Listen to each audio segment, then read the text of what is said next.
Have you ever heard of the underground Egyptian city in the Grand Canyon? Hidden within its vast expanse lies a secret carefully concealed from the pages of history. This is a tale of mystery, ancient civilizations, and cover-ups. Let's travel back to the early 20th century. An archaeologist named Mr. G.E. Kincaid from the Smithsonian Institution embarked on a journey that would lead him to an astonishing discovery. Setting off from Green River, Utah, Kincaid and his companion embarked on an expedition down the Colorado River, documenting the unexplored terrain. It was on April 5, 1909, that the Arizona Gazette published an extraordinary article that spoke of Kincaid's findings, a lost subterranean Egyptian city buried within the Grand Canyon. Yet, after this revelation, the story vanished into thin air, leaving us to wonder why.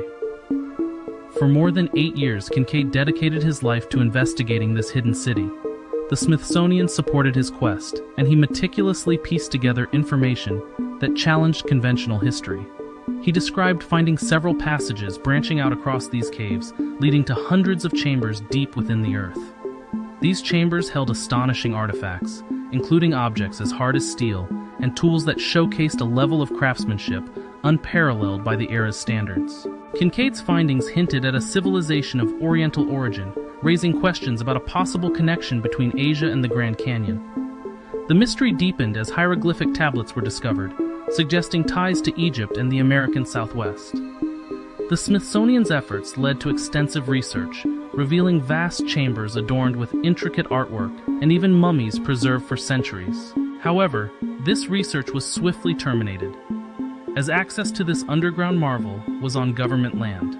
It's possible that the government preferred to keep this information from the public, altering our understanding of history. Today, we stand at a crossroads of history and mystery, leaving us to wonder about the significance of this subterranean civilization and its potential connection to Egypt In and Asia. 1908, President Teddy Roosevelt wanted to declare the Grand Canyon off limits to all timber and mining operations. It would take another 11 years for Congress to designate the Grand Canyon a national park. Sensing a final opportunity for adventure, explorer G.E. Kincaid took a boat down the Colorado River and through the Grand Canyon. The canyon was rich in minerals like gold, silver, and copper, and Kincaid wanted to see what he could find before the area was closed off for good. About 40 miles upriver from the El Tovar Crystal Canyon, Kincaid saw stains in the sediment formation about 2,000 feet up. He tied off the boat and got out to investigate. Kincaid couldn't find a trail, but after a short hike he found something interesting covered in desert brush. Steps, hundreds of them, carved in sandstone. Steps that wound their way up to a high shelf on the side of the canyon. He followed the steps until he came across a cavern entrance, an entrance that was clearly man-made. Kincaid entered the cavern and turned on his flashlight. On the walls he saw writing, but it wasn't English or Native American writing. It was ancient Egyptian hieroglyphics. Kincaid lifted his flashlight and saw that the tunnel ran far into the distance.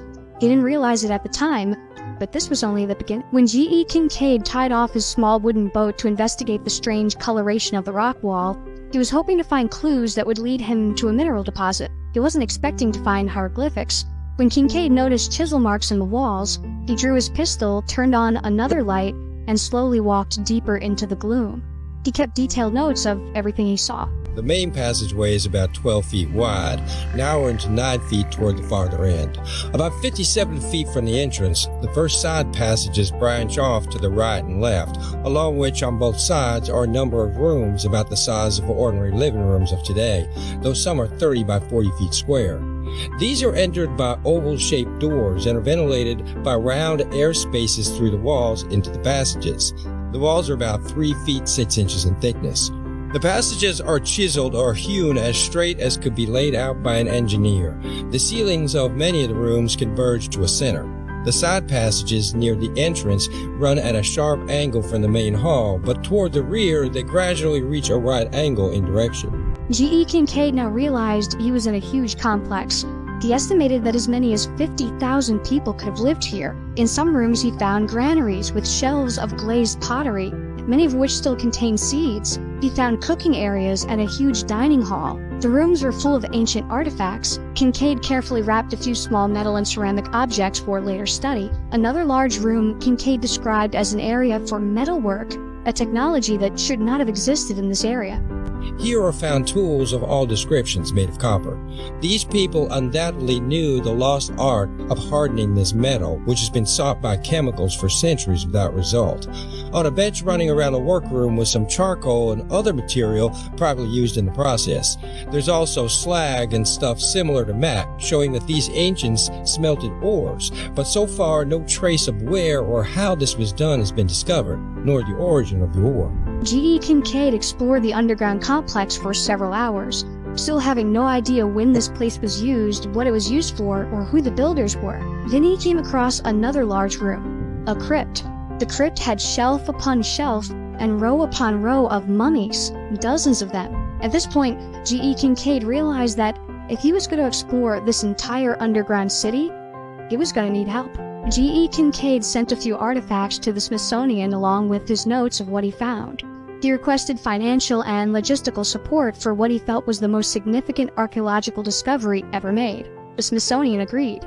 A few weeks later, Professor S.A. Jordan arrived with a team of about 40 scientists, researchers, and laborers to excavate and explore the ancient underground city. Now with more lights and manpower, the scientists realized that the cave system layout wasn't random.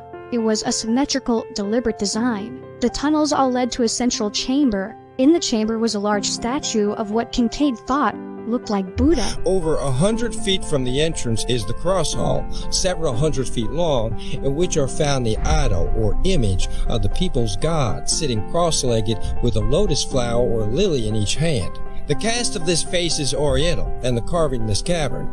The idol almost resembles Buddha, though the scientists are not certain as to what religious worship it represents. Taking into consideration everything found thus far, it is possible that this worship most resembles the ancient people of Tibet. Because of this discovery, Kincaid's team started calling the complex the Citadel. The crypt is one of the bigger rooms discovered. Now, with enough light, Kincaid was able to fully describe what he saw. The walls slant back at an angle of about 35 degrees. On these are tiers of mummies, each one occupying a separate hewn shelf. At the head of each is a small bench, on which is found copper cups and pieces of broken swords. Some of the mummies are covered with clay, and all are wrapped in a bark fabric. The urns or cups on the lower tiers are crude, while as the higher shelves are reached, the urns are finer in design, showing a later stage of civilization. It is worthy of note that all the mummies examined so far have proved to be male, no children or females being buried here. This leads to the belief that this exterior section was the warriors' barracks. Kincaid, Jordan, and the Smithsonian team explored the entire cave complex. They were overwhelmed with evidence that this was not some faraway temple occupied by a few priests. This was a huge city, lived in by thousands of men, women, and children for hundreds or possibly thousands of years. The Smithson family and the history of the Smithsonian Institute is something that we could never talk too much about. There's just incredible underground storage vaults in the Smithsonian Institute where they it's like I call it informational Area 51, where things that aren't quite fitting the normal pattern of what people want are told they need to know about are hidden away. One of the big things is this underground cavern system was uncovered in the bottom of the Grand Canyon. Now let me just say that the archaeological history that we've been fed as we go through the public school system is so ludicrous, really. The Grand Canyon was actually not a small river carving it through millions of years. The fact is, with the Uinta Basin, all the inland ocean that was all part of that, something cataclysmic happened, fracturing of the rock around the time of 30 AD that caused a massive amount of water to go out over a short period of time and carve the Grand Canyon out. I want to say that there's plenty of evidence of that happening. It's some may say it's revisionist history or an alternative reality, but no, it's just archaeologically and completely.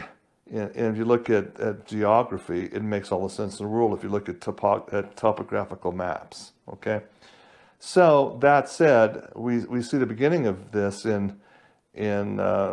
when Major Powell did his first expedition down the Grand Canyon. Everybody thought he was crazy as a loon. You know, there's this one-armed major was lost his arm in the Civil War, coming down in the 1870s after the conclusion of the Civil War to basically map this great river. They thought he would never make it out. If you look at the Powell Museum there in Page, Arizona, there's little boats and they go over the cataracts and the massive amount of water. It was an amazing feat to come down. But he survived, as we know. He had a Native American Navajo guide that basically took him down, not expecting to even know if he'd survived the trip. It was a massive leap of faith, really. So they explained this is in the congressional record, because Powell wrote everything in his report to Congress, and he explains what he found looking up at this cave, which was quite a ways up from where the river was flowing in 1870s. And as the explanation went, he went up into it, was able to rock climb up to there's like a keyhole opening that was not natural. It was absolutely carved. And he went in and was shocked with what they found in there. Absolutely Egyptian artifacts galore inside. So he didn't have time, of course, to do a full-scale excavation, but in his report to Congress, he made mention of it. Well, that, of course, garnered the attention of the Smithson family, and the Smithsonian Institute sponsored a second trip through, this time loaded with photography equipment, to document what was in there. This was a few years after the initial expedition. And so the Smithsonian Institute went in there and, my goodness, took all kinds of pictures. And instead of going on down the river, they actually hiked up to the top of the rim and went overland from there to map that out. Okay, that's part of the unknown history of the early expeditions of the Grand Canyon. So we fast forward from the 1870s, when this information became public. It was kind of, the end of the 1800s, the early 1900s. The world goes to war, right? We have the Great War. At the conclusion of the Great War, a guy named G.E. Kincaid, who is an employee of the Smithsonian Institute, he's survives the Great War, comes in, and he's funded by Smithsonian to go back in and look for that lost cavern system. So Kincaid does that, goes in under the disguise of mineral exploration, prospecting, okay, and he locates the exact same Powell cave, goes in with his photography equipment, and brings out a massive amount of precious metal artifacts. Comes up over the top. He's so excited about what he's found, he makes a press release, and the local newspapers all front page headlines: amazing find in the Grand Canyon. News articles on my blog, which was all from, again, the Smithsonian Institute. Well, my blog was shut down and erased, actually, in December of 2019, okay? But that particular blog post, Terry, got tens of thousands of hits. It was a lightning rod. A lot of people, oh, wow, this is fantastic information, Doc. I just post them. So the question that people ask me is, where'd you get these pictures? Well, I had he's now deceased, so I can talk about him now. A friend named Dr. Melvin Laney in Washington, D.C. had high-level security clearance, and he had full unfettered access to the Smithsonian's archives. He sent me this information tied into what I'm working in the property here in Utah. Another story for another time, but it tied in, most definitely ties in. This story of G.E. Kincaid and the amazing discoveries in the bottom of the Grand Canyon. PowerPoint presentation to the people who want to come and see this.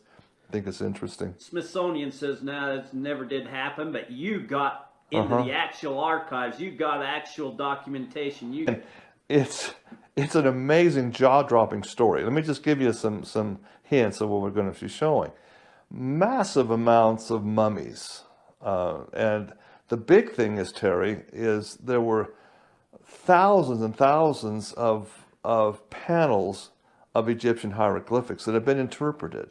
And what it tells the story of should rewrite all the world's history, frankly. Because it's none other than the biblical Joseph of Egypt and his history. Wow. Yeah, big time wow. It's exciting. And, well, even religionists are saying, well, that's a real stretch. Well, why? It proves the Bible and the story in Genesis of Joseph to be true. The coat of many colors being sold into Egypt. It answers the question, really. It was more than just a deal with Potiphar's wife that elevated Joseph to be the most powerful vizier, in second only to the Pharaoh himself. It tells the story of how he ascended and why he was able to bring all the grains and survive the famines that went on. It's all in the history of this cave in the bottom of the Grand Canyon.